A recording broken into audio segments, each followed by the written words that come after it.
안녕하십니까. 터놓고 말합시다의 아나운서 함윤호입니다. 전북의 미래이자 백년대계 초석이죠. 바로 교육입니다.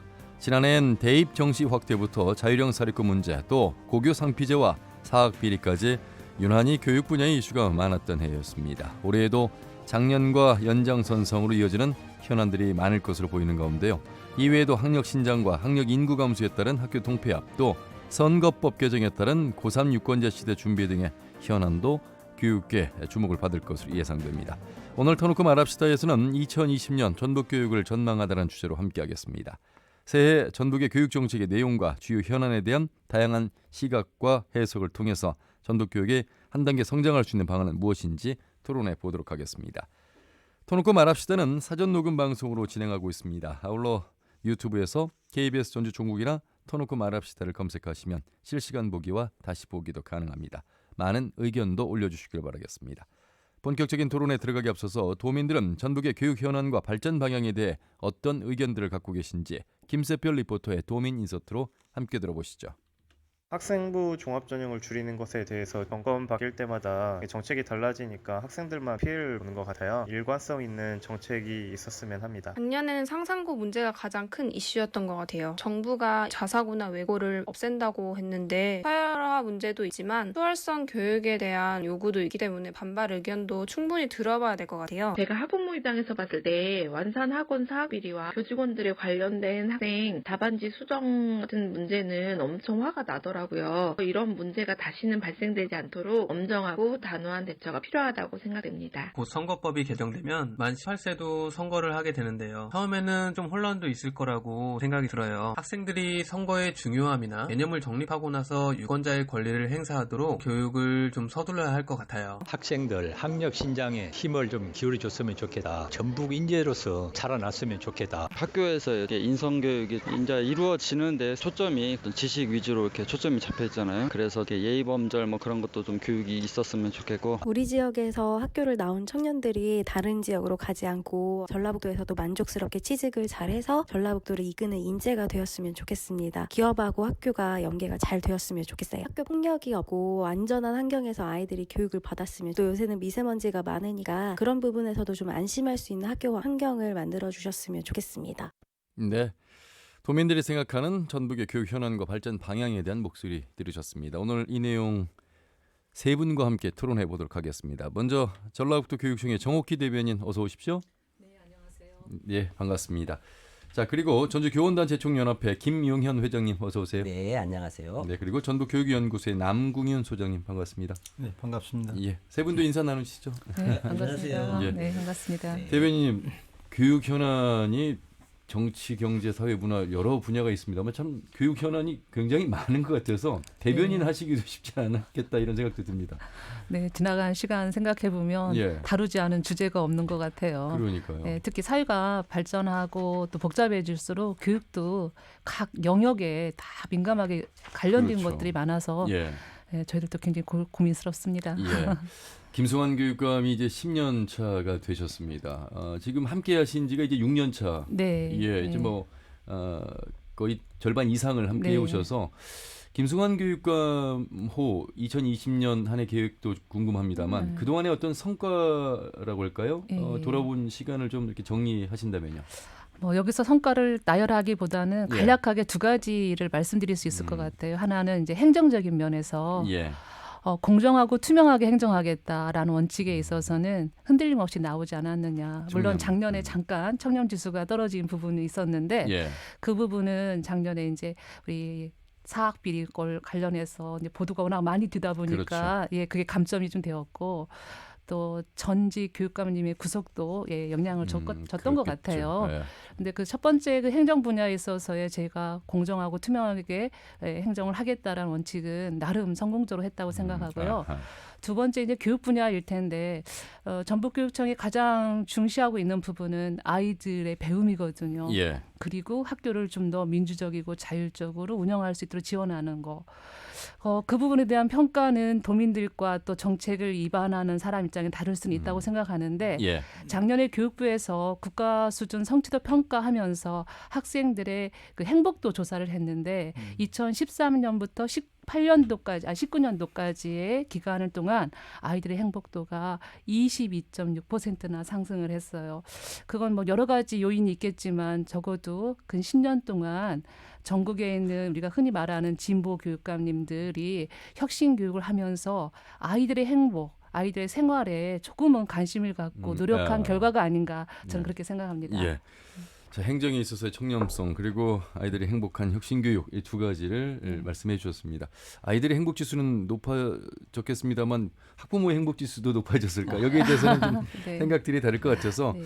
두 분의 말씀을 좀 들어봐야 될 텐데 어르분께서 먼저 제가 말씀하시겠습니다. 먼저, 예, 김용현 회장님, 네. 전북 교원단체 총연합회. 네네. 예. 2010년부터 진보 교육감의 대표 주자로서 교육에 많은 변화를 이끌어 오셨다고 하실 수 있습니다. 예. 아까 말씀하신 대로 청렴한 교육 행정 정말 존경하고 높이 살만합니다.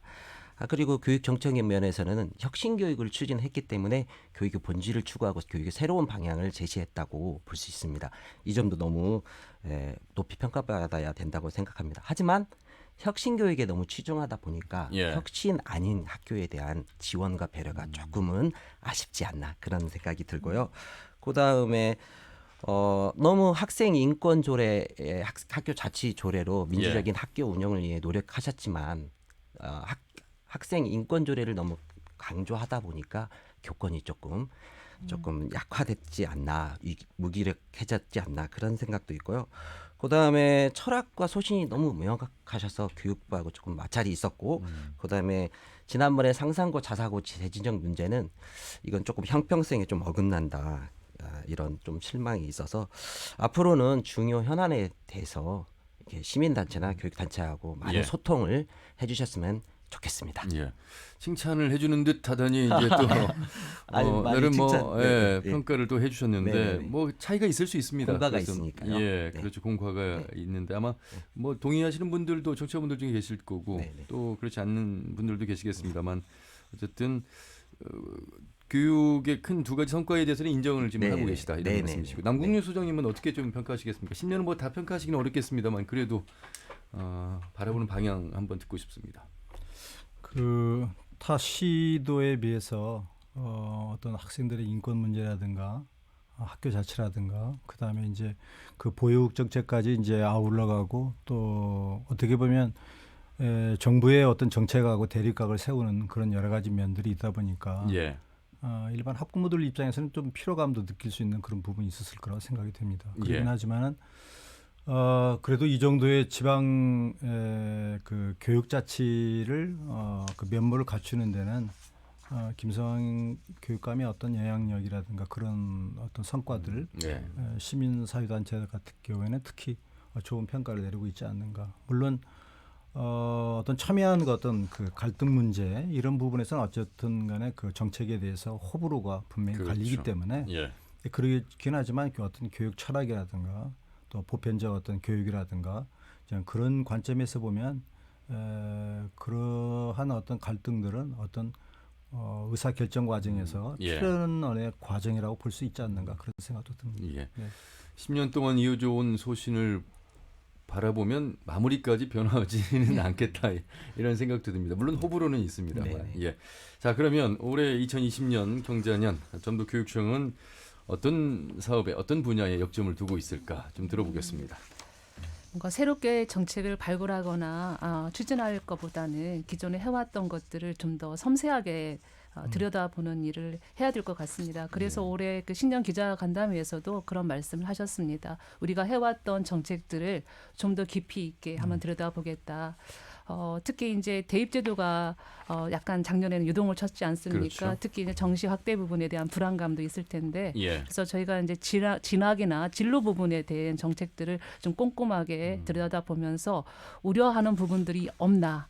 또 요구하는 부분에 대해서 저희들이 맞출 수 있는 정책들을 좀 다듬어 내려고 하고 있고요. 예. 그다음에 이제 학교나 학생 생활 부분에 있어서 지금 저희가 자치 부분에 대한 굉장히 많은 관심을 갖고 있거든요. 거기에는 이제 교원의 권익도 해당이 되지만 학생 생활 부분에 대한 지원들이 좀 더 섬세하게 들어가야겠다. 그래서 아이들이 좀 피부로 와닿는 자치 부분들을 만들어 가려고 저는 생각하고 있습니다. 예. 그 외에 이제 선임들의 업무를 조금 더 줄여주고 또 선임들의 그 권익을 좀 높여주는 방법들이 뭐가 있을까? 좀 그런 부분에서 연수 부분에 대한 부담감을 좀 줄여준다든지, 예. 그다음에 선생님들이 이제 애로사항들, 특히 이제 아이들과의 갈등, 뭐 학부모 갈등 부분에서는 좀 더 단호한 태도를 취한다든지 이런 부분에 대해서 제가 이미 내세웠던 정책이긴 하지만 그런 부분을 조금 더 보완할 예정입니다. 예. 정시 말씀을 꺼내셨으니까요. 요 사안부터 좀 들여다보도록 하겠습니다. 어쨌든 뭐 문재인 대통령의 교육의 공정성 확보를 위해서 정시 확대를 이제 거론을 했는데 우리 전라북도 교육청 입장, 김승환 교육감 입장은 정시 확대는 이제 기득권에 좀 더 유리한 네. 측면에서 예. 생각이 좀 달랐습니다. 우리 교육청뿐만 아니라 17개 네. 시도교육청이 모두 동일한 목소리를 이미 냈고요. 예. 정시 확대를 40%까지 늘린다고 하지만 예. 이제 아마 교육부에서 나름 조정은 할 거라고 생각하고 있고요. 예. 정확한 데이터가 나오진 않았습니다. 저도 현장의 선생님들 의견을 들으면 이미 정시 확대를 교육부가 주장하기 이전에도 그 수시 2월 학생까지 포함하면 이미 40%에 육박하고 있었다. 예. 그래서 영향력은 크지 않을 것이다라고 말하는 선생님들도 계시더라고요. 근데 이거는 이제 데이터가 아직 확보가 되지 않아서 정확하게 사실 유무는 말씀드릴 수 없지만 예. 제가 이제 우려하는 거는 정시 확대라고 하는 신호가 교육 현장에 주는 혼란들이 분명히 있을 거라는 것이거든요. 예. 그래서 그런 부분에 대해서는 저희가 조금 혼란스러운 상황이 되지 않도록 정책적인 좀 조율을 하려고 지금 생각하고 있습니다. 예.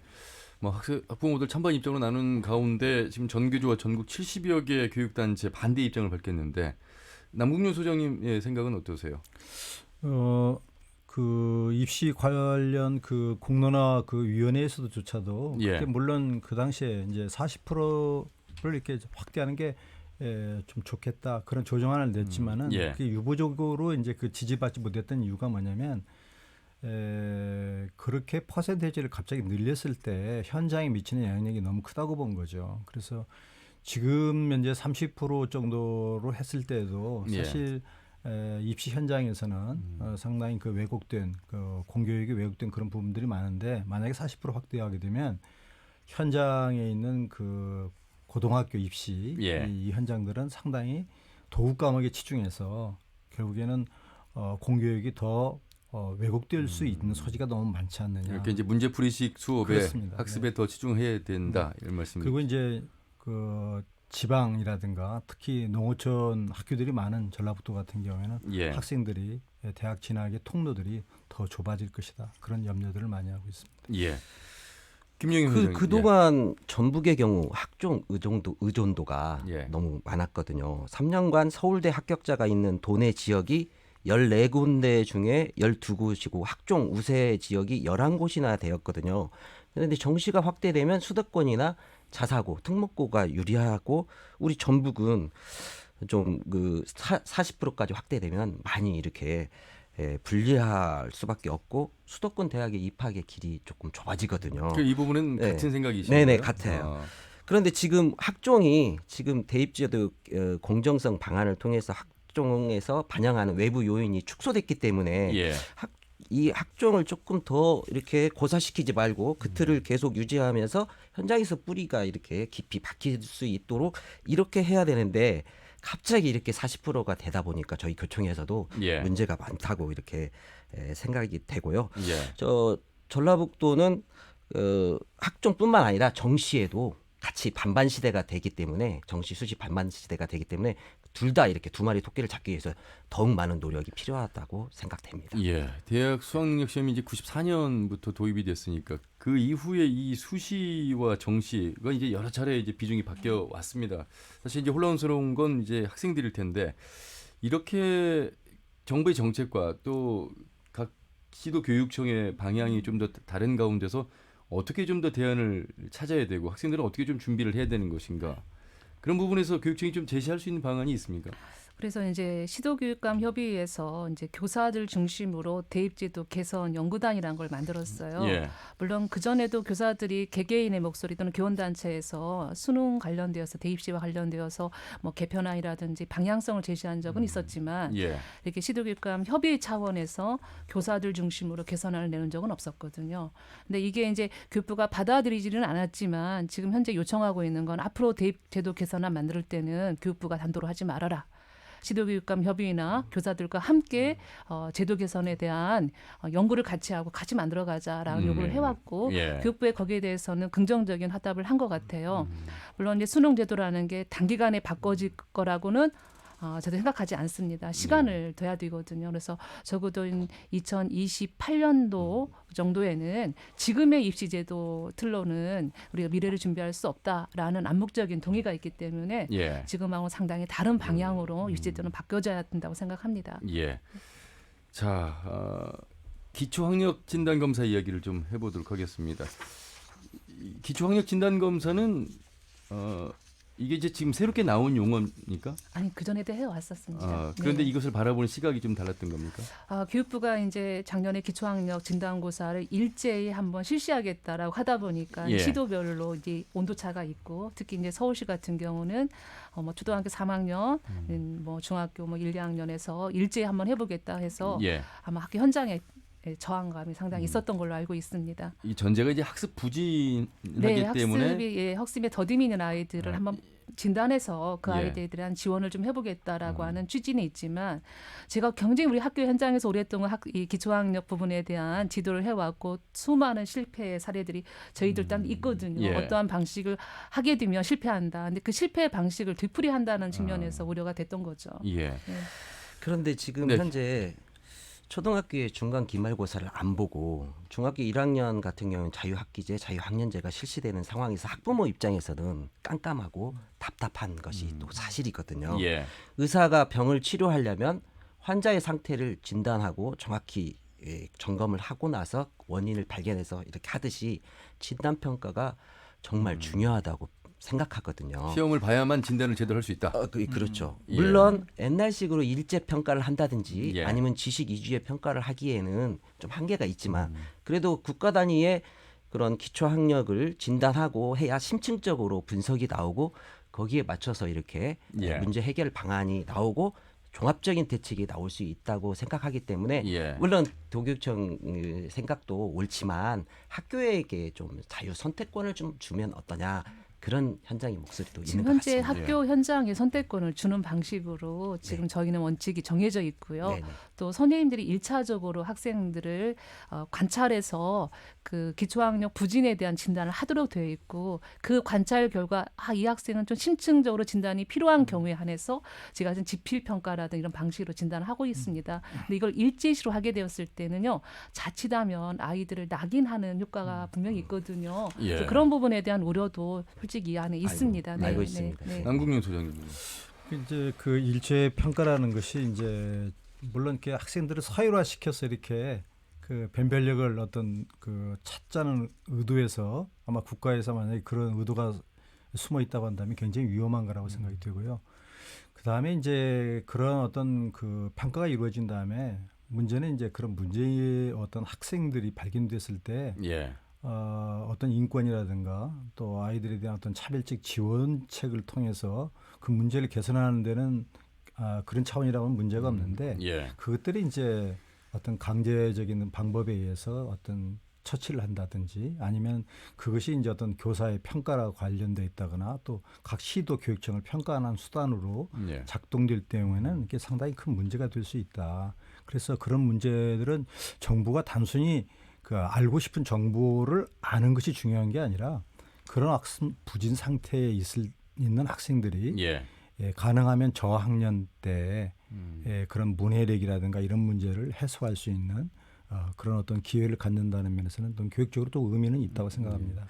아마 뭐 줄세우기식의 평가를 목적으로 하지는 않을 것 같고요. 아무래도 이 이름에서 알 수 있듯이 기초학력이 어느 정도 정말 갖춰져 있는지 이런 부분들을 평가하는 것 같은데 전북의 초등학생, 중학생, 고등학생 이 어떤 그 성적 면에서의 평가가 좀 다 달라서요. 교육부에서 교육청에서 말씀하시는 그 우리 전북의 학생들의 학력 수준과 또 이제 반대 입장에서 바라보는 걱정의 시각은 좀 다른데 어떻게 이야기할 수 있겠습니까? 좀 그러니까 초중고 다르겠습니다. 신문을 모니터 해보면 우리 지역만 기초학력이 이렇게 부진하다고 하는 것 같지는 않더라고요. 다른 이제 시도도 보면 서울을 제외하고는 다 우리 지역 큰일 났다라는 식의 얘기가 신문에 나오더라고요. 그래서 이건 하나의 지방에 있는 교육의 현장의 대략적인 모습인 것 같아요. 지금 이제 중앙과 지방 사이의 학력 격차 문제가 상당히 심하고요. 또 시간이 갈수록 그 잘하는 아이와 못하는 아이의 격차가 과거에 비하면 굉장히 커지고 있는 부분도 솔직히 있습니다. 그래서 저희들도 이 기초학력 부분에 대한 고민이 없는 건 아니에요. 어떻게 지원하는 게 좋을 것인가에 대한 늘 고민을 하고 있습니다. 왜냐하면 이 기초학력 부진하는 것들이 단순히 학력 부진의 문제가 아니라 굉장히 복합적인 것이거든요. 출근한 아이들이 그 과거에 없었던 난독증 애들도 많이 늘어나고 있고 정서불안 아이들도 많이 늘어나고 있고요.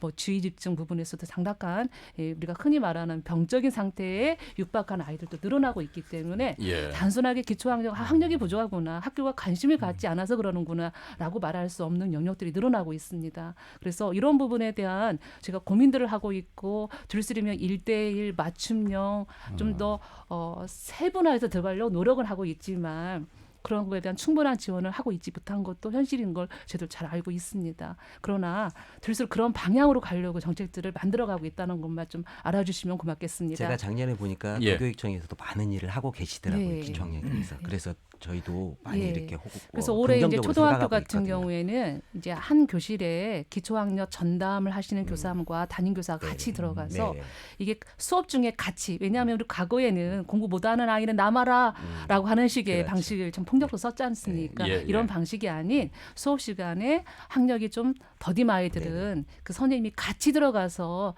좀 치유하고 지도해주는 방식으로 가려고 하고 있거든요. 효과가 좋으면요 학대하고 또 학년도 학대할 방향이거든요. 그래서 저희들도 꼼꼼하게 가려고 노력하고 있습니다. 교대 교사들도 이렇게 다니다가 예비 교사도 쓰고 하는데 대표님 그래도 이거는 좀 아셔야 될 것 같아요. 왜냐하면 2016학년도에 일제 교사를 봤을 때 우리 전북이 최하위권이었어요. 그리고 두 번째는 고등학교에서 전북대를 가는데 갈수록 전북에 대한 아이들의 비율이 줄어들고 있다는 거예요. 물론 도교육청에서 하는 참학력이나 이런 그런 학력을 뭐 다양하게 할 수 있겠지만 그런 통계적인 수치도 중요하니까 그런 점도 좀 신경 써주시면 그럼요. 통계라는 것이 그냥 무시할 정도는 아니지만 저희가 유의미하게 보는 지점이 있거든요. 전반적으로 학력이 어느 부분에서 지금 문제가 있구나. 기초학력 아이들 비율이 늘어나고 있구나. 왜냐하면 시험 환경이라든지 데이터를 뽑는 건 시도마다 좀 차이가 있거든요. 제가 유의미하게 본 게 1등, 2등이냐 꼴찌냐 이게 중요한 게 아니라 일정한 비율의 아이들이 언제든지 학력이 더딘 상태로 놓여 있을 수 있다라는 거에 대해서는 변함없는 거거든요. 그 부분을 어떻게 저희들이 줄여가고 지원할 것인가에 대해서는 저희들 관심을 갖고 있습니다. 응원하겠습니다. 네, 고맙습니다. 자, 초등학교 또 중학교에서 이제 고등학교를 진학하고 이제 대학을 가기 위해서 우리 교육이 마치 존재하는 것 같고 좋은 대학을 가야 이제 취업을 할 수 있고 뭐 결혼을 잘할 수 있고 뭐 이런 마치 이것이 이제 등식화가 된 것처럼 보입니다만 좀 바라보는 시각이 이제 초등학교부터 좀 달리 바라보기 시작한 것이 이제 혁신 교육이 아닐까 싶은데 고등학교에 와서 2025년부터 도입된다는 고교 학점제를 좀 얘기를 해보려고 하는데 고교 학점제에 대해서 좀 설명을 먼저 해주시고요.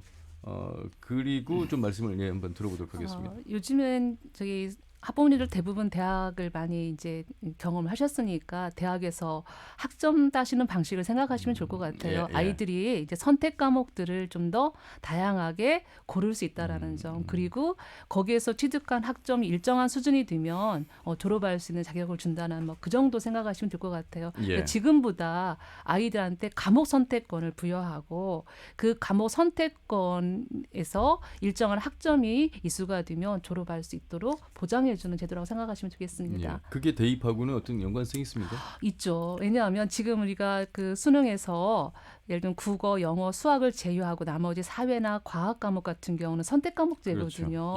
이 선택 과목을 좀 더 폭넓게 하게 되면 어떤 선택 과목을 대학을 선택하냐에 따라서 입시의 유불리가 작동할 수가 있기 때문에 과목별로의 성적을 산출하는 방식이 표준화가 되지 않으면 아이들한테 대입시의 유불리가 굉장히 심각하게 그렇겠네요. 적용이 될 수 있기 때문에 그렇습니다. 그래서 학점제를 하기 위해서는 입시 제도가 일정한 부분 선행해서 바뀌어져야 된다라는 거죠. 예.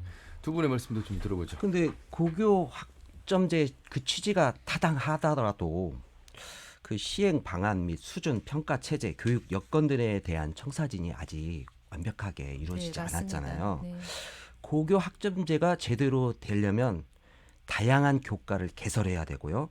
그리고 교원이 충원돼야 되고 가르칠.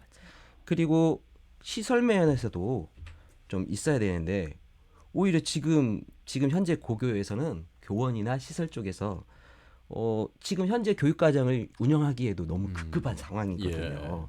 결론적으로 말해서 획기적으로 행재정적 지원이 안 된다면 약한 수준의 그런 고교 학점제가 이루어질 수밖에 없고요. 그리고 2025년에 고교 학점제가 한다. 그러니까 대입과 고교 체제를 마구 이렇게 손질하려고 하는 그런 움직임도 있거든요. 그것은 조금 현장 혼란이 너무 가중된다는. 그러니까 여건을 제대로 갖추는 것부터 중요하다. 저는 그렇게 생각하고 있습니다. 혹시 소장님 말씀.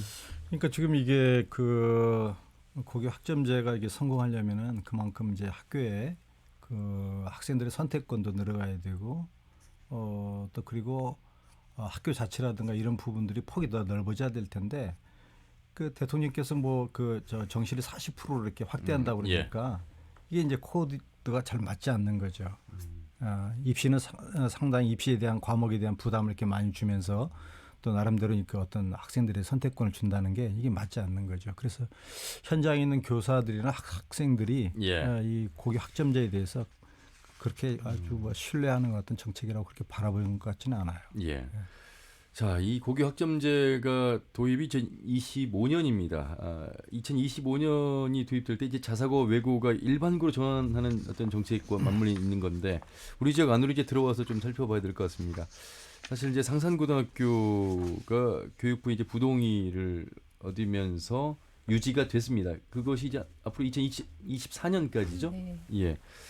그 찬반 논란이 뭐 향후는 계속 되겠습니다. 어쨌든 일단락이 일단 된 부분은 있습니다만 교육청은 어떻게 지금 준비하고 있습니까? 일단락이 된 걸로 알고 있습니다. 유예가 된 것이죠. 5년간 유예를 줄 뿐이지 이제 일반고로 전환하겠다고 교육부 방침이 정해져 있기 때문에 그건 되돌릴 수 없다고 생각하고요. 아까 이제 고교 학점제와 관련해서 이런 정책들이 성공적으로 가기 위해서는 고교 유형이 좀 더 단순해져야 되거든요. 지금처럼 특목고를 준다든지 자사고를 준다든지 이런 식으로 우수아들을 선발해서 별도로 운영하는 학교 체제를 갖고는 이 학점제가 성공할 수가 없습니다. 왜냐하면 이 학점제를 하기 위해서는 고등학교 교육의 평가가 절대평가 방식으로 가야 되거든요. 근데 절대평가로 하게 되면 특정 유형의 학생들한테는 매우 유리한 형태의 평가 방식이 되기 때문에 고교 유형이 좀 더 단순화되지 않으면 모두 실패할 수밖에 없는 거라 모두 연동되어 있습니다. 그래서 이 부분은 아마 다음 정부가 누가 될지는 모르겠지만 정부도 이 정책을 되돌리기는 쉽지 않을 거라고 봅니다. 그 말씀을 이제 들어보니까 일반고로 이제 전환되는 방식 속에서 이루어져야 되는 부분이 남아 있는데 상산고가 일단락 됐다고 말씀을 하셨는데 그렇게 바라보십니까? 상산고가 일단은 그 교육부의 부동의로 인해서 어쩔 수 없이 그렇게 된 걸로 이렇게 알고 있고요. 지금 교육감님께서 다시 이렇게 법률적인 걸 한다고 하지만 또 2025년부터 일반고로 다 이렇게 전환이 되기 때문에 아무래도 거기서는 논쟁은 거기까지만 이렇게 될 걸로 이렇게 예상하고 있습니다. 뭐 헌법소원 제기해서 끝까지 수행하겠다라는 이제 또 입장들이 있어서 그 부분은 아니고요. 이제 자사고 지정 권한이 누구한테 있느냐. 그리고 우리가 재지정을 취소했는데 교육부에서 부동의해서 논란이 든 거 아닙니까? 그러면 학교 운영에 대한 권한, 그러니까 재지정의 권한이 교육부 장관한테 있는 거냐 아니면 교육감한테 있는 거냐 이 권한에 관한 명확한 판단은 하고 가야겠다라고 해서 소송을 한 것이죠. 그러니까 이제 소송에 대한 의의는 지금 이제 우리가 교육 자체를 가기 위해서는 교육부 장관과 교육감의 권한을 명백하게 분리를 해놔야 그렇죠. 되는데요. 예. 현행 법률에는 그것이 대부분 중복돼 있거나 이렇게 애매하게 돼 있는 부분들이 많이 있습니다. 그래서 이번 소송의 목적은 권한에 대한 명확한 판단을 위해서 하는 거라고 보시면 될 것 같습니다. 뭐 지난 이야기이긴 합니다만 그 평가 기준을 이제 80점으로 한 유일한 네. 이제 전북교육청이었잖아요. 네. 결국 교육부가 이제 부동의를 내린 부분도 아마 그 부분에 있어서 형평성을 좀 달리 저는 봤다고. 기준 점수는 아닌 것 같고요. 그- 거기에 아. 세부적인 요소에서의 네. 예, 이제 문제, 특히 이제 뭐 사회적 통합 전형과 관련해서 뭐 교육청의 그 점수 배정이라든지 기준이 예. 적합하지 않았다라고 판단을 한 것 같아요. 기준 점수에 대해서는 논의가 없었습니다. 네. 예. 남국윤 소장님, 예. 상상고가 일단 뭐 그 부동의로 인해서 유지가 됐는데 경쟁률이 더 높아졌다 이렇게 지금 나오고 있어요. 뭐 그 정도의 뭐 변화는 뭐 예. 어떤 뭐 그 커다란 변화라는 생각은 안 갖고요. 예. 다만 이제 그 다른 자사고에 비해서 좀 더 관심을 받는 어떤 계기가 됐기 때문에 아마 좀 그런 부분이 있지 않겠는가. 뭐 그런 어떤 그 경쟁률, 어떤 그 입시에 조금 학생들이 좀 더 모였다고 해서 예. 그 어떤 커다란 그 의미를 부여할 부분은 아닌 것 같습니다. 예. 관련해서 하신 말씀 네네네. 있으시면. 상상고 2020학년도 신입생 모집 경쟁률이 1.59대 1이더라고요. 작년보다 더 조금 소폭 상승했는데 상상고뿐만 아니라 전국 단위 모집 자사고 경쟁률이 전년보다 소폭 상승했다고 합니다. 제가 봤을 때 그럼 왜 이렇게 소폭 상승했냐라고 봤을 때 정시 확대 방침이 영향을 미쳤다. 그리고 의체안을 많이 가잖아요. 상상고에서. 그래서 진학 실적 그리고 우수한 학생들이 모여 있으니까 좋은 면학 분위기가 영향을 미칠 거로 봤고요. 반대로 정부의 자사고 외고 국제고 폐지 정책이 학생 학부모들의 고교 선택에는 영향을 미치지 않았다. 그것은 달리 말하면 우수한 교육에 대한 학부모의 요구는 여전하다. 그렇게 보고 있고요. 한편 2025년부터 자사고 외고 국제고를 일반고로 전환하게 된다는 내용으로 초등중법 시행령이 지금 개정될 예정인데 이제 자사고 외고 측이 법적 대응을 했기 때문에 예, 그것은 예. 나중에 헌법, 그 소원 등 법적 대응 결과를 보고 알 수 있을 것 같습니다. 예. 자, 오늘 터놓고 말합시다. 2020년 전북교육을 전망하다는 주제로 함께하고 있습니다. 전주 교원단체 총연합회 김용현 회장 그리고 전북교육연구소의 남국윤 소장, 전라북도 교육청 정옥기 대변인과 함께하고 있습니다. 농어촌 학교 이야기로 좀 넘어가 보도록 하겠습니다. 단순히 어떤 뭐 배움의 공간 그 이상의 공동체를 지키는 중심 역할을 하고 있는 학교인데 요즘 뭐 많은 그 군단위로 갈수록 이 출산율 하락과 인구 감소로 학교가 어려움을 겪고 있는데 통폐합 논란이 다시 교육에 또 화두가 되고 있습니다. 우리 지역으로 와서 보니까요, 대변인님, 부안 하서초, 백년초, 장신초 이 세 학교의 구성원들이 학교 통합에 지금 합의를 하는 방향입니까? 네. 네, 그렇습니다. 그 근데 거기 지역이 이상하게 조그만 면단인데 초등학교가 여러 세 개가 있어서 예. 모두 아주 정말 소인수 학교 운영하고 있었거든요. 그래서 통합 여건이 비교적 좋은 곳이었기 때문에 별 무리 없이 이렇게 결정을 하게 되었습니다. 네. 김소원 교육감은 이제 작은 학교 살리기에 이제 중점을 네. 맞춰왔는데 그것과는 좀 다른 내용일 수 있습니다만 그 당시에 현실적으로 이제 문제가 되었던 거는 국가가 일정한 기준을 정해놓고 아하. 그 기준에 그러니까 기준에 미달하는 학교들은 모두 일괄적으로 통폐합하라. 그러니까 지역의 여건이라든지 교육 여건이라 이런 것들을 고려하지 않은 일률적인 폐지 또는 뭐 통폐합을 강제했다라면 지금은 이제 학령 인구 감소라든지 또 제가 일면에 한 학교 정도는 있어야 된다는 기본 원칙은 있거든요. 이런 조건들이 부합하고 또 주민들이 원하고 이런 것들을 종합해서 저기 또 유연하게 대응하려고 생각하고 있거든요. 그렇다고 그래서 학생들이 가까운 곳에서 교육받을 수 있는 권리를 저희가 뺏을 수는 없거든요. 그래서 그거는 충분한 다양한 그 계층과 충분한 논의 속에서 만들어 가야 되지 교육청이 이런 방향으로 가겠습니다라고 끌고 갈 수 있는 영역들은 아닌 것 같아요. 이곳은 이제 지역 나름대로의 자구책인데 합의가 된 부분인가 그렇죠. 보죠. 네. 그리고 학교가 이제 그러니까 동일한 면단에 있으면서 또 그 학생을 흔히 말하는 나눈다고 하죠. 일정한 좀 나누는 구조에 있었기 때문에 통폐합이 가능한 지역이었는데 이런 상황이 아닌데 일괄적으로 학생 수가 적으니까 통폐합하겠어 이런 식으로 접근하지는 않을 겁니다. 네. 계속해서 많이 이제 농어촌 학교의 아이들이 줄어들면서 학교가 통폐합되고 폐교가 되고 있는 가운데 남궁윤 소장님 참 어려운 이 대안이 나오기가 어려운 지금 상황이죠. 특히 전라북도 같은 경우에는 이제 766개 학교 중에서 농어촌에 편중되어 있는 학교들이 한 454개 학교인데 그 퍼센트로 따지면 거의 60%. 그렇죠. 또 그리고 아까 그 대변인께서 말씀하셨지만 전라북도는 소규모 학교라는 개념을 극소수 학교라는 용어로 대체하는데 약 20명 이하의 학교를 작은 학교로 봐요. 정부에서는 작은 학교 규모를 60명으로 봅니다. 근데 60명으로 만약 보게 될 경우에는 전라북도에 있는 학교들 약 한 37% 정도는 40%. 거의 그 학교들이 다 폐기돼야 됩니다. 근데 김성환 교육감은 처음에 이제 그 교육감이 당선되면서부터 공약으로 내세운 것이 소규모 학교 활성화 정책을 내세웠습니다. 그래서 지금까지 교육감이 직접 학교 신설 또 폐교의 권한을 가지고 있었지만 지금까지 교육감의 권한으로 일방적으로 폐교한 학교는 하나도 없었습니다. 다만 이렇게 이제 주민들이 그 지역의 주민들이 오히려 교육의 활성화를 위해서 통폐합하는 게 좋겠다. 그렇습니까? 그런 의견들이 이제 개진되었을 때 되는 거고. 다만 이제 김성환 교육감이 어떤 타시 그 도 교육청에 비해서 이 농어촌 학교에서 애정을 가진 거 분명하고요. 그러긴 하지만은 어떻게 보면 그 유지 정책으로는 맞긴 맞지만 활성화 정책에서는 조금 더 부족했지 않는가. 그래서 농어촌 학교 활성화되려면 적어도 작은 학교들이 초중고가 연계가 돼서 적어도 초등학교 때부터 고등학교 때까지 지역에 가까운 학교에 가고 싶은 학교, 행복한 교육 공동체를 만들어 주셨어야 되는데 이제 그 부분은 앞으로 이제 임기가 남았으니까 그 기간 동안에는 좀 분명하게 좀 만들어 줘야 되지 않겠는가. 이제 그런 부분이 해결이 되지 않으면 계속적으로 농촌에서는 이제 조금 나은 어떤 시 소재지라든가 군 소재지로 자꾸 나올 수밖에 없는 구조가 되는 거죠. 그래서 그 열악한 그 환경들은 오히려 지역 교육청이든지 정부 차원에서 오히려 차별적인 정책을 통해서라도 교육을 활성화를 담보할 필요가 있지 않는가 그런 생각이 듭니다.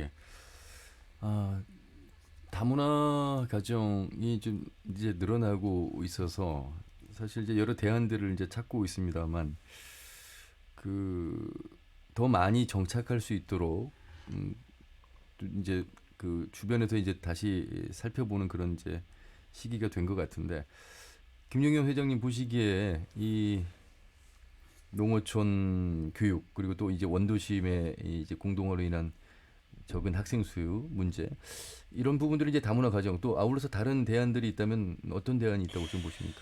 일단은 제가 지난번에 무주를 갔다 왔는데 그 출생아 수가 72명이더라고요. 그래서 고등학교가 6개가 있는데 이 학생이 12명씩인가요? 이렇게밖에 이게 시골로 갈수록 학령 인구가 대폭 감소하기 때문에 아마도 교육청에서도 그 대안을 조금씩 채워야 되는데 저희가 보면은 2010 다문화 학생이 점점 저희가 늘어나고 있는데 2012년도에 3,000명이었는데 지금은 19년도는 8,000여 명 정도 이렇게 늘어나고 있어요. 그래서 이제 도교육청에서도 이런 다문화 학생들에 대한 왜냐하면 학령 인구가 너무 줄기 때문에 다문화 학생들을 유입이 들어오면 그 학생들을 지원하고 교육하고 좀 더 많은 이렇게 혜택을 갈 수 있게 해야 되는데 도교육청이 조금 다문화에 대한 것은 조금 약하지 않나. 왜냐하면 통계로 봤을 때 지난 도의회 때 보니까 2019년이 2013년에 비해서 한 1억 2천만 원 정도 예산이 좀 삭감됐다고 하더라고요. 그래서 다문화 학생 수는 2.7배 늘어났는데 예산은 10%가량 삭감되었다는 것은 조금 다문화 정책에 대해서 다른 지자체들은 더 많이 이렇게 해서 농촌이나 이런 데 유입을 하려고 하는데 우리 도교육청은 다문화 교육 사업에 조금 소극적으로 대응하지 않나 이런 염려가 좀 되거든요. 이거에 대한 좀 대책이 있으면 좀 말씀해 주셨으면. 먼저 좋겠습니다. 다문화 사업은 아닌 것 같고요. 네. 다문화. 예, 다문화 교육 정책이 좀 어려운 건 사실이에요. 저희가 올해 통계죠. 올해 통계로 한 7,200명 정도 되는데 저희 이제 우리 내국인이라고 할까요? 국내에서 출생한 아이들의 숫자보다 학령 숫자보다 그 유입해 오는 숫자가 늘다 보니까 비율상 좀 많이 늘어나고 있는 것도 예, 문제인 것 같고요. 또 하나는 국내에서 이제 결혼해서 와서 출생하시는 것보다는 예. 이제 재혼해서 오셔서 그 본국에서 이제 아이를 데려오다 보니까 여기 와서 적응하는지 못하는 아이들에 대한 지원, 또 학교로 편입할 수 없는 아이들이 있는 것 같아요. 그래서 그런 이제 사각지대가 있는 것도 사실인 것 같고. 또 이거는 또 지자체와 같이 연결해서 해야 되는 부분도 그렇죠. 상당히 많이 있습니다. 그래서 그런 부분에 대한 이미 진단은 잘 돼 있거든요. 이게 너무 예. 그런 부분 걱정 안 하셔도 되고요. 이거는 교육청과 지자체 그리고 다양한 이제 교육단체와도 연결해서 그 부분에 대한 섬세한 교육을 하려고 하고 있고요. 또 하나는 초등 단계보다는 이제 아이들이 점점 이제 중학교, 고등학교 지나가면서 진로 진학에 대한 고민들이 좀 깊어지고 있어요. 예. 예, 그 부분에 대해서도 저희들 올해 그 예산을 세워서 진학 지도에 대한 컨설팅 부분들을 좀 강화하고 있습니다. 아직까지는 많이 미흡한 부분이 있다는 걸 저희들도 인정하고 있고요. 예산 확보 부분에 있어서는 좀 더 고민해서 예. 늘려가도록 노력하겠습니다. 예. 네. 많은 주제를 다루면서 토론을 합니다만 이 교육 분야를 다룰 때마다 항상 어려움이 제일 큰 것 같습니다. 예. 근데 말씀들을 해주시긴 합니다만 참 이렇게 확실히 떨어지는 정답 같은 게 없어 보이고 이제 그 중에서도 이제 차선책을 마련해야 되는 부분인데 특히나 이 농어촌의 아이들의 참 줄어드는 그런 현상은 글쎄 어디서 답을 어떻게 찾아야 될지 지금 뭐 우리가 다문화 가정 아이들 이야기를 하고 있습니다만 좀 어려운 부분이 현실인 것 같고 참 그래서 토론도 진행하기가 어려운데 네, 저희 특정 지역 같은 경우는 다문화 학생 비율이 20%가 넘습니다. 네, 예. 예, 그래서 실은 다문화 정책에 대한 지원들이 좀 더 폭넓게 왜냐하면 그 다문화 학생들이 중도에서 들어온 아이들은 기초학력 부분이라든지 언어 구사력이라 이런 데 많은 문제가 있기 때문에 실은 전반적인 학력저하도 연결이 되어 있는 부분이 맞아요. 있고 네, 또 그 아이들이 중고등학교에 제대로 이제 정상적인 방식으로 들어가지 못하기 때문에 또 사회 문제가 될 수가 있지 않습니까? 예, 그래서 예. 그런 거에 대한 꼼꼼한 지원, 설계가 필요한 것도 저희들도 잘 알고 있습니다. 예. 네. 자 다른 주제로 좀 넘어가 보도록 하겠습니다. 이제 공직선거법 개정안이 국회를 통과하면서 고3 학생뿐만 아니라 이제 나이가 좀 차 있는 학생은 고2, 고1까지도 투표를 할 수 있게끔 만 18세이기 때문에 전라북도도 지금 보니까 고2, 고1 학생들이 포함되어 있던데 뉴스를 제가 보도하면서 저는 경험상 거의 없지 않을까 싶습니다. 예, 고3 일부가 해당이 되지. 5천 저희가 전라북도 지금 보니까 한 5,600명 정도 고3 아마 이제 학생이 포함되는데 검정고시 대상자가 그렇죠. 있을 수 있겠지만요. 예, 대부분 이제 저희 옛날 같지 않고 아이들이 취약하는 연령대가 다 비슷해졌고 예. 그래서 이거는 저희가 정확히 뉴스를 통해서 보도하는 부분이기 때문에 예. 물론 학교 유형이 좀 다를 수 있고 그래서 예. 대부분 이제 고3 학생들이 그렇죠. 대부분일 것 같고요. 저희가 예. 파악한 바로는 한 6,200~300명 정도가 올해 투표권을 가질 예. 것 같습니다. 예. 그래서 이 부분을 이제 바라보는 시각이 좀 다릅니다. 어쨌든 이제 선거법 개정안이 돼서 투표를 이제 4월 10일부터 예. 합니다. 하지만 이제 학교 안의 정치의 우려와 이런 부분들이 뭐 시선이 있기 때문에 각자 입장을 한번 좀 들어보도록 하겠습니다. 예, 네, 김영현 회장님. 제가 고3 학생들이 투표권뿐만 아니라 나아가 그 선거운동, 정당 가입 이런 정치 활동까지 허용됐잖아요. 단순히 투표 연령만 한 살 낮춰진 것이 아니라 예. 학교 안팎에서 특정 정당을 후보를 지지하거나 선거운동하거나 정치활동이 가능해진 거죠. 예. 이로 인해서 학교 고3 학생들이 선거운동이나 정치활동 허용으로 교실에서 정치에 장이 돼가지고 또 분열하거나 그런데 입시를 앞둔 그런 학생들이 소수라도 선의의 피해를 보면은 안 되잖아요. 그래서 저희는 이런 점에 대해서 국회에서 또 이게 학교와 교실 내에서 선거 정치 활동을 차단하는 관련법 개정을 촉구하고 있고요. 교육부에도 이런 일이 있으면 학생 안전과 학교 안전과 학생을 보호를 위해서 어떻게 해야 되는지 가이드라인을 좀 자세하게 빨리 이렇게 해달라고 촉구를 하고 있는 상황입니다. 너무 어른의 시각에서 그래요? 글쎄요, 학교 현장에서 아이들끼리 자연스럽게 정치 이야기할 수 있죠. 아니 근데 예. 그것 때문에 정치 그 법을 어겨서 학생들이 피해를 보면 안 되잖아요. 저는 오히려 이런 생각이 들더군요. 너무 무관심한 상황 속에서 부모의 영향, 또 선생님의 영향으로 판단력이 좀 흐려질 수도 있고 스스로의 판단이 부족한 경우 이런 것이 오히려 걱정이 되는데 반대로 또 이제 김중 회장님은 너무 지나친 지나친 걱정인가요? 를 한다. 우리 남궁윤 소장님. 그 뭐 전에 그 학생들 그 두발 자유 문제 그때 나왔을 때도 야, 학생들에게 전 두발 자유 돼서 되겠어, 이게 학교 엉망이 될 거다. 또 그리고 애들 학생 지도하는데도 이제 그 교육에서 지도하는데 굉장히 어려울 거다. 뭐 학력 문제든지 뭐 이제 음주 문제든지. 근데 지금 잘 통제되고 있잖아요.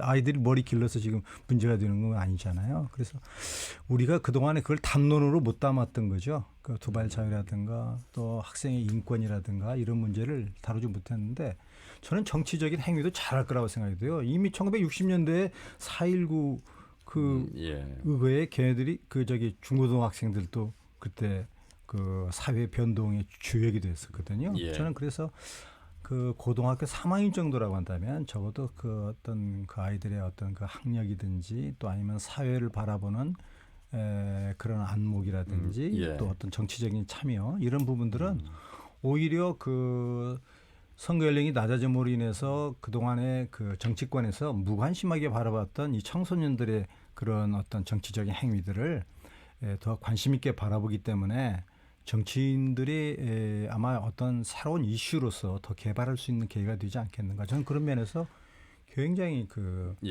탁월한 어떤 그런데 그것은 결정이라고 생각합니다. 두발 자유화나 음주같이 이런 학생 인권하고는 그런 것은 좀 어겨도 되지만 이거는 법을 어긴단 말이에요. 법을 어기면 처벌을 받게 돼 있거든요. 그런 너무 지엽적인 부분에 걱정은 안 하셔도 될 것 같아요. 그래서 일본 같은 경우에는 그거는 충분한 안내를 통해서 이제 선거법이 저촉될까 우려하는 부분들은 아이들이 어른보다 훨씬 더 영리하거든요. 그래서 그런 부분은 아마 일부 있을 수는 있겠지만 우려할 부분은 아닌 것 같고요. 일본 같은 경우는 1년 유예를 하면서 거기에 대해서 착실한 준비를 했거든요. 아니요. 학생 이미 충분히 저희는 시간을 줬다고 생각하고 있고요. 학생들을 너무 미성숙하고 비합리적인 존재로 보는 것 자체가 어른들의 편견이라고 생각을 해요. 지금 선거법 없더라도 아이들을 이렇게 뭔가 보호해야 될 대상으로만 바라보는 건 전 문제가 있다고 생각을 해요. 아이들이 그런 위험성이 있는 것들에 대해서 실은 도전하고 관리하고 조심하는 것도 아이들 배워야 될 과정이라고 생각하고 있거든요. 그리고 어른들이 우려할 만큼 학교는 정치장이 되지 않을 거라고 봅니다. 다행이겠습니다. 조금 우려되는 부분은 이제 일부 학교에서 이제 선생님의 정치적 철학이라든지 이념이 이제 반영된 것들이 있어서 좀 그런 이미 부분들. 아이들은 그런 선생님의 정치적인 판단이나 행위에 대해서 스스로 판단할 수 있는 능력이 있어요. 이건 어른들이 너무 아이들을 아까도 말씀드렸잖아요. 너무 미성숙하고 판단도 없는 존재로 보는 편견이라고 생각을 합니다. 아이들 다 판단합니다. 아, 저 선생님 경도됐구나. 아, 저 선생님 이제 중립적이구나. 아, 문제가 있구나. 아이들 다 그런 판단할 수 있습니다. 너무 그렇게 우려 안 하셔도 될 것 같은데요. 우려는 안 하는데 그런 가이드라인이나 이런 것은 조금 그거는 이제 어른으로서 충분히 안내는 해야 될 겁니다. 저희들 그런 준비는 하고 있습니다. 알겠습니다. 그러면 됐습니다. 어쨌든 전국적으로 50만 명의 유권자가 된다고 합니다. 고3 학생들. 그가 만 18세가 되는 학생들이 그러니까 엄청난 영향을 미치고 사실 그들을 위한 정책과 공약이 거의 뭐 많지 않았던 부분에 있어서도 많은 반영이 좀 되리라 보고요. 좀 더 나아질 수 있는. 저는 좀 기대하는 바가 있어요. 학교 교육이 정치적 그 어떤 선거의 공약으로 나왔을 때 어떤 영향력이 있을까? 그 아이들 삶을 변화시킬 수 있는 어떤 공약들이 쏟아져 나올까? 이번에 이제 특정 정당에서 20세 아이들한테 뭐 몇천만 원 주겠다라고 공약이 나온 것 자체가 이건 학생들을 의식한 거거든요. 그래서 아이들의 그 학교 생활을 변화시키는 실은 대입제도와 같이 큰 제도를 실은 의식하는 드디어 이제 아이들 유권자를 의식하는 정책이 나오겠구나 해서 좀 설레는 마음도 있습니다. 뭐 예를 들면 이런 게 아닐까 싶습니다. 우리 학교 교실의 어떤 안전 문제라든지 또 학교 정문 앞 그 도로의 안전 문제 이제 민식이법이 통과가 됐습니다만 바로 그런 학생들의 안전과 보장 관련된 공약들이 좀 더 많이 나온다면 반드시 이제 표로도 연결될 수 있는 가능성이 좀 있을 것이다 이렇게 지금 보시는 거잖아요. 뭐 이제 과거에는 뭐 진영, 이념 이런 정치판이었다면 예, 예. 좀 더 생활과 그렇죠. 밀접한 정치들이 아마 되지 않을까. 그래서 저희 정치 수준이 저는 올라갈 거라고 기대를 해요. 예. 그래서 저는 좀 기대하는 바가 있습니다. 오히려 네. 학생들이 그 정책 공약을 제시할 수도 있을 아, 거라는 이런 그럼요. 생각이 네, 네. 들면서요. 예. 그래서 학교의 토론 문화들도 많이 정착이 예. 될 것 같습니다. 네. 그런 좋은 점은 인정하는데 네. 그래도 혹시라도 피해만 당하지 않도록 해주셨으면 좋겠습니다. 알겠습니다. 자, 전북 교육의 여러 가지 분야를 좀 짚어봤습니다. 깊이 있게 들여다보기에는 뭐 시간의 한계가 있어서 다루지를 못했습니다만 여러 김수영 교육감 10년에 걸쳐서 또 올해 한 해 목표로 삼고 있는 부분, 그래서 전국적인 대입 제도의 변화까지 좀 살펴봤습니다. 끝으로 좀 교육 현장에 주문하고 싶은 말씀들 마무리 발언 기회를 좀 드리도록 하겠고요. 그 관련해서 답변하는 형식으로 대변인님 마무리하시면 되겠습니다. 예, 네, 김용현 회장님. 네, 저는 전북교육청이 소통 공감이 더욱 활성화됐으면 좋겠습니다. 도교육청에서 교육부의 중요한 정책이 나오면 각 교육 주체들이나 시민단체의 의견보다는 그냥 법과 소신에 따라서 결정해버리는 그런 현장의 목소리가 좀 있거든요. 그래서 전북교육청이 아무리 옳다고 가치가 있다고 실현해야 된다고 하는 정책이더라도 과정과 절차에 있어서 민주적이고 공정성이 있어야 된다고 봅니다. 또 상식이 통하는 그런 주장이 여러 사람을 설득할 수 있고 오래 갈 수 있다고 생각합니다. 올해는 더 많은 소통과 공감으로 우리 선생님들이 가르치는 즐거움, 학생들이 더욱 행복할 수 있도록 더욱 노력해 주시기를 부탁드리겠습니다. 예.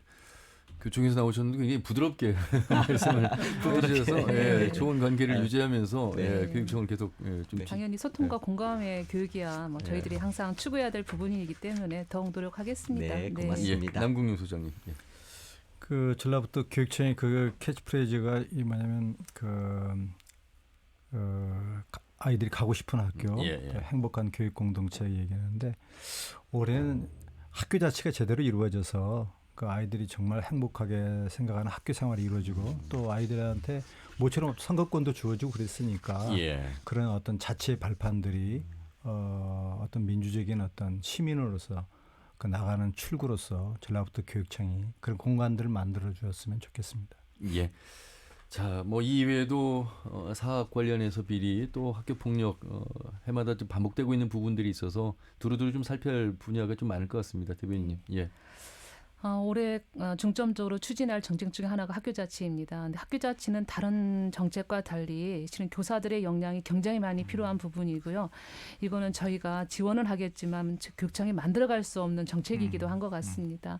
선생님들의 적극적인 역량 발휘를 할 수 있는 기회를 한번 더 많이 만들어 보도록 노력하겠고요. 사학 비리에 대해서는 교육감님도 여러 차례 말씀하셨는데 단호하게 대처할 뿐만 아니라 사학의 공공성 확보를 위한 노력들을 올해는 좀 더 할 겁니다. 그거는 교육청뿐만 아니라 실은 교육부에도 사학 정책에 대한 변화를 이미 예고하고 있기 때문에 그 부분을 저희가 같이 협력해서 만들어 갈 거라고 말씀드릴 수 있을 것 같습니다. 예. 학교 폭력 관련해서도 한 말씀 마무리. 학교 폭력 부분은 다행스럽게 좀 줄고 있어서요. 좀 성과가 나름 있었다라는 생각이 드는데 그거 이외에 실은 아이들의 정서적인 아픔 상태가 좀 심한 것 같습니다. 그래서 교육청도 고민이 깊습니다. 작년에도 아이들이 많이 아파온 아이들이 있었어요. 그래서 그 부분에 대해서는 단지 학교 폭력의 문제가 아니고 여러 복합적인 요인이 있어서 저희들도 분석을 하고 있지만 아이들의 정신 건강에 대한 관심 그리고 학교 환경 또 교육 환경뿐만 아니라 가정 환경까지 좀 더 들여봐둘 수 있는 구조를 빨리 만들어야 되겠다는 생각은 듭니다. 알겠습니다. 2020년 전북 교육이 좀 더 크게 도약하는 한 해가 되길 바라면서 토론 마무리하도록 하겠습니다. 세 분 말씀 잘 들었습니다. 고맙습니다. 네, 고맙습니다. 전북교육연구소의 남궁윤 소장, 전라북도 교육청의 정옥희 대변인 그리고 전주교원단체 총연합회 김용현 회장과 함께했습니다. 터놓고 말합시다는 다음 주 일요일 오후 5시 5분에 인사드리겠습니다. 함윤혜였습니다. 고맙습니다.